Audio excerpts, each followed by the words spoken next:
ما تراه هنا هو واحد من أروع وأغلى الخيول في العالم. إنه الحصان الفريزيان، يعرف بجماله الفاتن وأناقته المذهلة، وهو سلالة أصلها من هولندا، يتميز بفرائه الأسود اللامع وشعر عرفه وذيله الكثيف وحركاته الانسيابية التي تبدو وكأنها من عالم الخيال. هذا الحصان الأسطوري يعتبر رمزا للقوة والجاذبية، إذ يمكن أن تصل قيمته إلى مبالغ باهظة، خاصة إذا كان من سلالة نقية بمواصفات نادرة.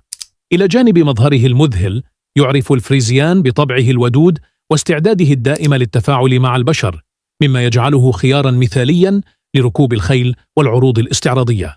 تاريخيا استخدم الفريزيان كحصان حربي نظرا لقوته وصلابته، لكنه اليوم يتألق في مجالات متعددة مثل الفروسية الكلاسيكية، سباقات العربات، وركوب الخيل الترفيهي.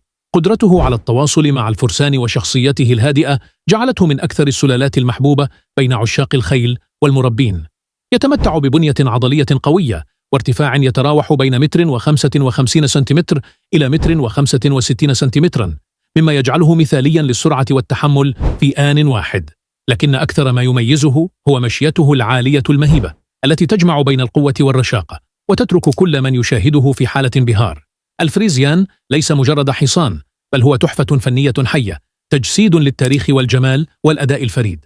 ولهذا لا عجب أن يكون الخيار الأول لمن يبحث عن حصان استثنائي يجمع بين الأناقة والقوة.